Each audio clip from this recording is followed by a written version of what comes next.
আজকে আমরা যেটা প্রবেশ করব সেটা হচ্ছে লিঙ্গ প্রকরণ। ঠিক আছে, লিঙ্গ প্রকরণ বা লিঙ্গ অর্থাৎ এই যে আমরা যে কোনো শব্দ বলছি প্রত্যেকটি শব্দ এবং সেই শব্দটা কোন লিঙ্গ, পুংলিঙ্গ, স্ত্রীলিঙ্গ না ক্লীবলিঙ্গ সেটা আমরা জানতে পারছি না। তাই সেটা জানার জন্যই কিন্তু আমাদের এই প্রয়াস, এবং সেটা কি খুব ভালো করে জানতে হবে লিঙ্গ প্রকরণের মাধ্যমে। পরিষ্কার? এবার লিঙ্গ কাকে বলে? সর্বপ্রথম প্রশ্ন আছে লিঙ্গ কাকে বলে। লিঙ্গ বলতে গেলে আমাদেরকে কী বলতে হবে? বলছে যে চিহ্নের সাহায্যে কোনো শব্দ পুরুষবাচক, স্ত্রীবাচক বা ক্লীবলিঙ্গ বা নপুংসকবাচক হয় তাকে বিশেষ করে লিঙ্গ বলে থাকে, তাই তো? অর্থাৎ যে কোনো একটা লিঙ্গ হতেই হবে, তাকে লিঙ্গ বলছে। বিশেষ করে এটা বোঝায়, চিহ্নের দ্বারা বোঝা যায়। সংস্কৃত ভাষায় লিঙ্গ তিন প্রকার: পুংলিঙ্গ, স্ত্রীলিঙ্গ, ক্লীবলিঙ্গ বা নপুংসক লিঙ্গ। পরিষ্কার? আর সংস্কৃতে শুধু অর্থ দেখে লিঙ্গ নির্ধারণ করা যায় না। মানে এটার মানে এই, আমি বললাম গ্লাস, গ্লাসটাকে সংস্কৃতে কী বললাম? চষক। তাহলে গ্লাসটা যেহেতু জড়বস্তু তাহলে এটা ক্লীবলিঙ্গ, এটা ভাবলে কিন্তু হবে না। তো চষক শব্দটি কিন্তু পুংলিঙ্গ শব্দ। ঠিক আছে, এরকম কিন্তু অনেক বিষয় আছে, সেগুলোকে কিন্তু আমাদের বুঝতে হবে। ঠিক আছে, বৃক্ষ, বৃক্ষ হচ্ছে গাছ, গাছ হচ্ছে মনে করো গাছ একটা জড়বস্তু, তাহলে গাছকে কি বলবো? গাছ কিন্তু পুংলিঙ্গ শব্দ, বৃক্ষ। ঠিক আছে, এরকম অনেক বিষয় আছে যেগুলো। আচ্ছা, কাটা একটু অন আছে, একটু মিউট করে দিন। বোঝা গেল? অর্থাৎ যে চিহ্ন দ্বারা আমরা বুঝতে পারছি, শুধু চিহ্ন দ্বারা বুঝতে হবে, কিন্তু এটা কিন্তু বিশেষ অর্থের মাধ্যমে কিন্তু আমরা প্রকাশ করতে পারবো না। হয়ে গেল? তাহলে এখানে একটা জিনিস ভালো করে দেখুন, এখানে বলছে দেখুন লিঙ্গ নির্ধারণ করা যায় না সংস্কৃতে শুধু অর্থ থেকে। যেমন দ্বার, দ্বার মানে কি? ভার্যা মানে কি? কলত্র মানে কি? পত্নী মানে কি? প্রত্যেকটি শব্দ কিন্তু স্ত্রী, স্ত্রী বা ওয়াইফকে বোঝাচ্ছে। ঠিক আছে, যেটাকে ওয়াইফ বলে সেই স্ত্রীকে বোঝাচ্ছে। তাহলে দেখুন দ্বার মানেও স্ত্রী, ভার্যা মানেও স্ত্রী, কলত্র মানেও স্ত্রী, পত্নী মানেও স্ত্রী, প্রভৃতি শব্দের অর্থ কিন্তু স্ত্রী। এইবার প্রতিটি শব্দ কিন্তু আবার আলাদা আলাদা লিঙ্গ। তাহলে আমরা তো জানি যে স্ত্রী বোঝাচ্ছে তার মানে সব স্ত্রীলিঙ্গ হবে, কিন্তু এমনটা নয়। দ্বার শব্দটি পুংলিঙ্গ শব্দ, ভার্যা এবং পত্নী স্ত্রীলিঙ্গ শব্দ, আর কলত্র শব্দটি আবার ক্লীবলিঙ্গ শব্দ। দেখুন প্রতিটি মানে স্ত্রীকে বোঝাচ্ছে, কিন্তু লিঙ্গ আবার আলাদা আলাদা। বুঝতে পারছেন পরিষ্কার ব্যাপারটা? কাজে বিশেষ অনুশীলন দ্বারাই সংস্কৃত শব্দের লিঙ্গ নির্ধারণ করা যায়। তার মানে কি আমাদের কিন্তু অনেক অনুশীলন করতে হবে যে কোন শব্দটা কী ধরনের সেটা বুঝতে হবে ভালো করে। এবার দেখুন আমরা বলছি পুংলিঙ্গ শব্দকে চেনার উপায়। পুংলিঙ্গ শব্দকে আমরা কীভাবে চিনব? তা প্রথমে বলছে যেসব শব্দে পুরুষ জাতিকে বোঝায়। এটা সাধারণ একটা ধারণা, মানে সামগ্রিক ধারণা, যে যেসব শব্দের দ্বারা পুরুষ জাতিকে বোঝাচ্ছে সেই শব্দগুলিকে পুংলিঙ্গ শব্দ বলি। যেমন কি? যেমন দেখুন দেবতাবাচক শব্দ দেব, নরবাচক শব্দ অসুরবাচক শব্দ, স্বর্গবাচক শব্দ যজ্ঞ, পর্বত, বৃক্ষ, সময়, অসি। ঠিক আছে, স্বর, শত্রু, কণ্ঠ, কেশ, মাস, ঋতু, অগ্নি, সর্প, কর এবং বায়ুবাচক শব্দগুলি কিন্তু পুংলিঙ্গ। মানে এই ধরনের যে বাচক শব্দ এর যত কিছু আছে বেশিরভাগই কিন্তু পুংলিঙ্গ শব্দ। পরিষ্কার? তাহলে পুংলিঙ্গ শব্দ হয়ে গেল। বলছে দেববাচক শব্দ, তাহলে দেববাচক শব্দ কোনগুলি? বলছে দেববাচক শব্দের মধ্যে এই শব্দগুলি পুংলিঙ্গ। যেমন কি দেবাহা, সুরাহা, আমরাহা, আদিত্যাহা, নির্জারাহা, আসুরারি, দৈত্যারি, এগুলো সব হচ্ছে আপনার পুংলিঙ্গ শব্দ। কিন্তু আপনি যদি দেববাচক দেবতা শব্দটা আছে সেটা কিন্তু আবার স্ত্রীলিঙ্গ শব্দ। আবার যদি আপনি দৈবত শব্দ করেন সেটা আবার পুংলিঙ্গ শব্দ। এই পুংলিঙ্গ এবং ক্লীবলিঙ্গ দুটোই হয়। বুঝতে পারছেন ব্যাপারটা কি? যে দেবতাবাচক শব্দ, দেববাচক শব্দ বলতে দেবতা কিন্তু স্ত্রীলিঙ্গ শব্দ। আমি বললাম ইন্দ্র দেবতা, তাহলে ইন্দ্র বললাম ইন্দ্র পুরুষ, আর দেবতা হয়ে গেলে স্ত্রী। কিন্তু স্ত্রীলিঙ্গ হলেও আমার বোঝাতে গেলে কিন্তু আমার ওটাই বলতে হবে, ইন্দ্র দেবতা। তারপরে বলছে নরবাচক শব্দ। নরবাচক শব্দ কোনগুলি? মানে মানুষ বোঝাচ্ছে। যেমন নর, নর শব্দটি মানুষ বোঝাচ্ছে। মানুষাহা, মানুষ শব্দটা সংস্কৃত শব্দ, মানুষাহা, মনুষ্যাহা এবং মানবাহা, এই শব্দগুলো সবই কিন্তু সংস্কৃত শব্দ। তাহলে নর শব্দ, নর শব্দ অর্থাৎ মানুষ বোঝাতে যে শব্দগুলো ব্যবহার করা হচ্ছে নর, মনুষ্য। এছাড়া জন শব্দটিও আছে, জন মানেও মানুষ। তারপর বলছে অসুরবাচক শব্দ। অসুরবাচক শব্দ কোনগুলি? বলছে অসুরাহা, দৈত্য, দানবাহা, দনুজাহা, দেবারি, এই শব্দগুলো কিন্তু আপনার অসুরবাচক শব্দ। পরিষ্কার? তারপরে বলছে কি স্বর্গবাচক শব্দ। স্বর্গবাচক শব্দ কোনগুলি? বলছে স্বর্গাহা, অমরালয়াহা, নাকাহা, ত্রিদিবাহা, ত্রিদশালয়াহা, সুরলকাহা, দেবলকাহা ইত্যাদি। অর্থাৎ এই যে শব্দগুলি এগুলো কিন্তু স্বর্গবাচক শব্দ। মানে এই ধরনের বিষয়ে যে শব্দগুলো, স্বর্গের যেসব শব্দ আছে এই শব্দগুলো কিন্তু আপনার পুংলিঙ্গ শব্দের মতো। ঠিক আছে, তারপরে বলছে কিন্তু দেখুন সোয়া। সোয়া মানে কি? সোয়া মানে একটু অব্যয়, দুয় এবং দিব স্ত্রীলিঙ্গ শব্দ। তারপরে ত্রিপিষ্টপ, এই শব্দগুলো আবার ক্লীবলিঙ্গ শব্দ। ত্রিপিষ্টপ শব্দটা আবার ক্লীবলিঙ্গ শব্দ। তারপরে যজ্ঞবাচক শব্দ, মানে এগুলো ধরে স্বর্গকেই বোঝাচ্ছে, কিন্তু এগুলো লিঙ্গ আলাদা। তারপর দেখুন যজ্ঞবাচক শব্দ, যজ্ঞ। তাহলে যজ্ঞবাচক শব্দ কোনগুলি? যাগ, আমরা বলি যে যাগ যজ্ঞ, তাহলে যাগ মানে কিন্তু যজ্ঞ। তারপরে যজ্ঞ আছে, ওটাও পুংলিঙ্গ শব্দ। তারপরে ক্রাতু, ক্রতু শব্দটি আমরা অগ্নিসূক্ত পড়লে পেয়ে যাই, কবি ক্রতু। তাহলে ক্রতু শব্দ মানেও কিন্তু যজ্ঞবাচক শব্দ হয়ে গেল। তারপর বলছে পর্বতবাচক শব্দ, এগুলো সব কিন্তু পুংলিঙ্গ শব্দের কথা বলছি, পুংলিঙ্গ। পর্বতবাচক শব্দ যেমন পর্বতাহা, গিরি, আদ্রি, শৈল, অচল, ভূধর, গোত্র প্রভৃতি, এই শব্দগুলো কিন্তু আমরা পর্বতবাচক শব্দ, এগুলো পর্বতকে বোঝাচ্ছে, কিন্তু এগুলো সব পুংলিঙ্গ শব্দ, মানে একটা পর্বত বোঝাতে কিন্তু আপনি এই শব্দগুলো ব্যবহার করতে পারেন। অচল ব্যবহার করতে পারেন, শৈল ব্যবহার করতে পারেন, ভূধর ব্যবহার করতে পারেন, গোত্র ব্যবহার করতে পারেন, এই শব্দগুলো ব্যবহার করে কিন্তু আপনি বাক্য গঠন করতে পারেন। ঠিক আছে, তারপরে কি বলছে, তারপর বলছে বৃক্ষবাচক শব্দ কোনগুলো, বৃক্ষ কথা বলছিলাম, তাহলে বৃক্ষ, তরু, দ্রু, পাদপ, দ্রুম, মহিরুহ, শাখী, বিটপি, এই শব্দগুলোর দ্বারা কিন্তু সব আপনার গাছ বোঝাচ্ছে, প্রত্যেকটি গাছ বোঝাচ্ছে। কিন্তু আপনি জানতেন না যে বৃক্ষ ছাড়াও এতগুলো শব্দ হতে পারে, তরু বলা যেতে পারে, দ্রু বলা যেতে পারে, পাদপ বলা যেতে পারে, দ্রুম বলা যেতে পারে, মহিরুহ বলা যেতে পারে, শাখী বলা যেতে পারে, বিটপি বলা যেতে পারে। ঠিক আছে, এগুলো সব পুংলিঙ্গ শব্দ। তারপরে বলছে কিন্তু দারু শব্দটা আবার কিন্তু আলাদা, দারু মানে কিন্তু মদ নয়, দারু মানে কিন্তু এখানে বৃক্ষকে বোঝায়, গাছকে বোঝায়। এই দারু শব্দটি আবার ক্লিবলিঙ্গ পুংলিঙ্গ দুটোই হতে পারে, পুংলিঙ্গ হয় আবার ক্লিবলিঙ্গও হয়, এটা বলছে।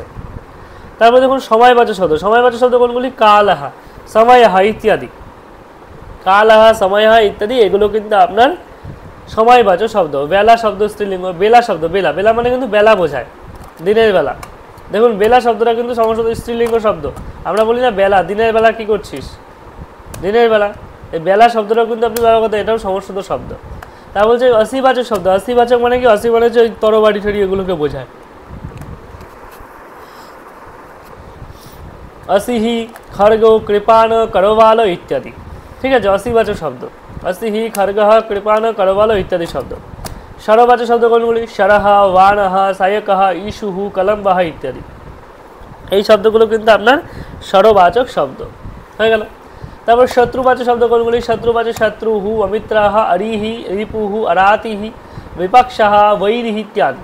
তাহলে এগুলো সব শত্রুবাচক শব্দ, শত্রু, অমিত্র, অরি, রিপু। কণ্ঠবাচক শব্দগুলি কণ্ঠহ, গলহ ইত্যাদি, কণ্ঠহ, গলহ ইত্যাদি এগুলো হচ্ছে কণ্ঠবাচক শব্দ। ঠিক আছে, এগুলো সব কিন্তু আমরা পুংলিঙ্গ শব্দ। তারপর দেখুন কেশবাচক শব্দ মানে চুল, চুল বলতে দেখুন কতগুলো বোঝায়, কেশাহা, চিকুরাহা, কুন্তলাহা, এতগুলি শব্দ কিন্তু কেশবাচক শব্দ। তারপরে মাসবাচক শব্দ কোনগুলি, বৈশাখাহা, জ্যৈষ্ঠা, আষাঢ়, শ্রাবণহ, ভাদ্রহ, আশ্বিনহ, কার্তিকহ, অগ্রহায়ণ, পৌষ, মাঘ, ফাল্গুন, চৈত্র, দেখুন সব কিন্তু পুংলিঙ্গ শব্দ।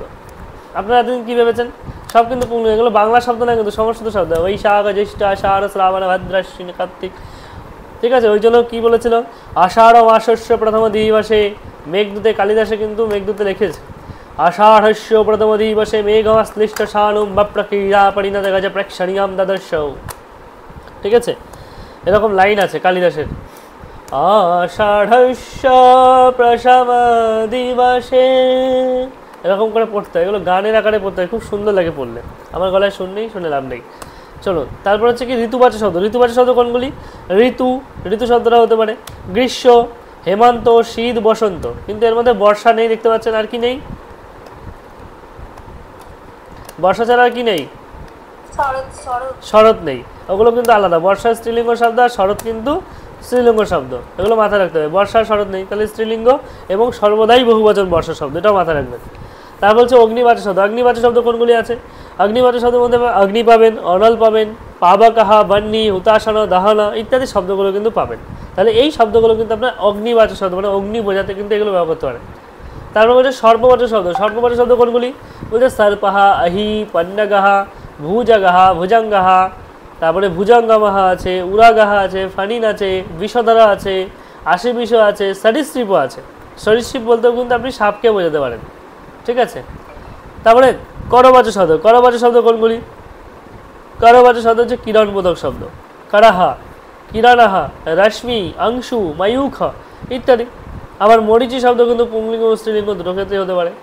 ঠিক আছে, আবার হাতবোধক শব্দ কোন, হাত, কর বলতে হাতকেও বোঝাচ্ছে, করাহা, হস্ত, পানি ইত্যাদি।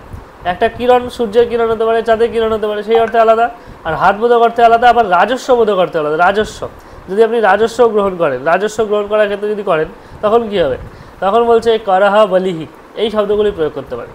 এক কর কয় রকমভাবে প্রয়োগ হলো বুঝতে পারছেন, পুংলিঙ্গ শব্দেই। তারপরে বায়ুবাচক শব্দ, বায়ুবাচক হচ্ছে বায়ুহু, পবনহ, গন্ধবহ, সমীরহ, সমীরণহ, মারুতহ, প্রভঞ্জনহ ইত্যাদি, অর্থাৎ বায়ুবাচক শব্দ হয়ে গেল। বায়ু আছে শুধু বায়ু, পবনঃ, গন্ধবঃ, সমীরঃ, সমীরানঃ, মারুতঃ, প্রভঞ্জনঃ ইত্যাদি। পরিষ্কার। তারপর বলছে দেখুন শব্দের শেষে রু থাকলে শব্দটি পুংলিঙ্গ হয়, যেমন মেরু, মরু, তরু, শত্রু প্রভৃতি। কিন্তু দারু শব্দ কিন্তু পুংলিঙ্গ স্ত্রীলিঙ্গ দুটোই হয়। দারু, দারু মানে কিন্তু গাছ। তারপরে অশ্রু এবং শস্ত্রু, শস্ত্রু মানে দাড়ি এবং অশ্রু মানে কান্না বা চোখের জল, তাহলে সেটা কিন্তু ক্লিবলিঙ্গ শব্দ। ঠিক আছে, অশ্রু আর শস্ত্রু। তারপর শব্দের শেষে তু থাকলে শব্দটি পুংলিঙ্গ হয়। শব্দের শেষে তু থাকে সেটা পুংলিঙ্গ হয়, যেমন ক্রাতু, সেতু, এই শব্দগুলো তু থাকলে, মানে কিছু কিছু ক্ষেত্রে, এগুলো সব ক্ষেত্রে হবে যেমনটা নয়, নিয়ম নেই কোনো, মানে মিলতে পারে। তারপরে শব্দের শেষে ধি থাকলে পুংলিঙ্গ শব্দ হয়, যেমন ধরুন বিধি, নিধি, আধি, জলধি, উদধি, সন্ধি, পয়োধি, বারিধি, ব্যাধি, জলনিধি ইত্যাদি। কিন্তু ইসুধি শব্দ আবার পুংলিঙ্গ স্ত্রীলিঙ্গ দুটো ক্ষেত্রেই হতে পারে, ইসুধি। তারপর সাধারণত কোনো কোনো ক্রিয়া দ্বারা যা করা হয় বোঝা যায়, সেই শব্দের শেষে যদি তি আর নি থাকে তাহলে স্ত্রীলিঙ্গ, এবং ন আর ন থাকলে ক্লিবলিঙ্গ হয়। সেই শব্দটি শেষে তি এবং নি, ন এবং না থাকলে পুংলিঙ্গ হয়। যেমন কি, যেমন পড়া, পড়া হচ্ছে পট ধাতু, পট ধাতু থেকে এসে পাঠ, পাঠ মানে হচ্ছে পঠন করা, পাঠ পুংলিঙ্গ শব্দ, পঠন হচ্ছে ক্লিবলিঙ্গ শব্দ। মানে যেই ন আছে লাস্টে, ন, এটা থাকলে কী হয়ে যাবে, ক্লিবলিঙ্গ শব্দ হয়ে যাবে, পঠনম ভবিষ্যতি, পঠনম করিষ্যতি। আর যদি পাঠম করিষ্যতি, পাঠ মানে পড়াশোনা, এটা হচ্ছে পুংলিঙ্গ শব্দ। বোঝা গেল ব্যাপারটা, ভাঙার ব্যাপারটা। তারপরে বলছে দেখুন কিছু পুংলিঙ্গ শব্দের উদাহরণ দিচ্ছে এরকম, বলছে পাঠঃ, পাতঃ, লাভঃ, বাসঃ, নাশঃ, ভোগ, লোভ, প্রাক, ত্যাগ, ভাগ, হার, রাগ, ভঙ্গ, স্তব, রোষ, বোধ, ক্রোধ, মোহ, জয়, হর্ষ, শয়, কোপ, আশ্রয় ইত্যাদি। কিন্তু ভয় শব্দ কিন্তু ক্লিবলিঙ্গ শব্দ। পরিষ্কার, এই যে ভয় শব্দটা, এটা কিন্তু আপনি আবার ক্লিবলিঙ্গ শব্দ পাবেন, ভয় শব্দটা কিন্তু আপনি এইভাবে পাবেন না। হয়ে গেল। এবার এগুলো সব পড়ে পড়ে মনে রাখতে হবে, মানে একবারে যে আপনি মুখস্থ করবেন এমনটা না, আপনি কয়েকদিন পর পর একটু বাদে বাদে দেখবেন, প্রতিদিন একবার করে দেখলেন, চোখ বুলিয়ে নিলেন, তাহলে কিন্তু আপনার কাছে পরিষ্কার হয়ে যাবে। এই শব্দগুলো মনে রাখা খুব সহজ নয়, আমিও মনে রাখতে পারি না এবং অনেকেই মনে রাখতে পারে না। ঠিক আছে, পড়তে পড়তে পড়তে পড়তে মনে এসে যাবে।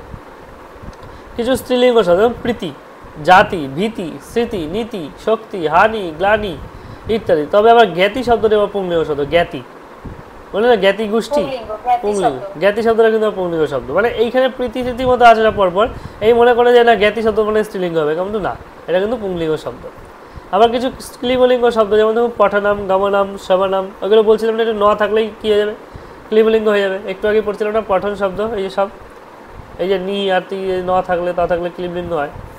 তাহলে কী হচ্ছে, পঠনাম, গমনাম, শ্রবণাম, দর্শনাম, ভোজনাম, এগুলো কিন্তু শব্দ তৈরি হয়ে গেল। আমরা জানি যে এগুলো ক্রিয়া, পট ধাতু থেকে এসছে, কিন্তু এগুলো ক্রিয়ার পরে এগুলো কিন্তু শব্দ তৈরি হয়ে গেলো। পঠনাম, গমনাম, শ্রবণাম, দর্শনাম, এগুলো সব প্রত্যয় সহযোগে শব্দ তৈরি হয়ে গেল।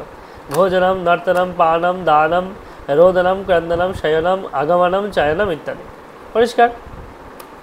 তারপর বলছে সাধারণত অকারান্ত শব্দের শেষে অক্ষরটি ক, ট, ন, থ, ঞ, প, ফ, ব, ভ, ঞ, র, স, স, স থাকলে শব্দগুলি পুংলিঙ্গ হয়। যেমন শাকাহা, যেমন ক দিয়ে আছে, শাকা, পাকা, নাকা, শোকা, লৌকা, ত্রিলোকা, প্রত্যেকটি শেষে ক আছে এবং দেখুন সবগুলি পুংলিঙ্গ হয়েছে।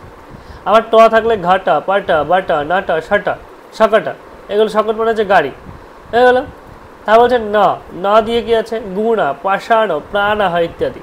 থ দিয়ে অর্থাহা, রথাহা, প্রমাথাহা, নাথাহা, হয়ে গেল। ন দিয়ে ফেনাহা, স্তেনাহা, শেনাহা। প দিয়ে ধূপাহা, দীপাহা, ভূপাহা, নৃপাহা। ভ দিয়ে কুম্বাহা, ঋষভাহা, বৃষভাহা, হয়ে গেল। তারপর ম দিয়ে সোমাহা, ধূমাহা, গ্রামাহা। ইয়া দিয়ে মানে জ, অন্তর্জ দিতে, সময়াহা, হায়াহা, প্রণয়াহা। সংস্কৃতে কিন্তু অন্তস্থ জ নেই, আছে অন্তর্জ, অন্তস্থ নেই।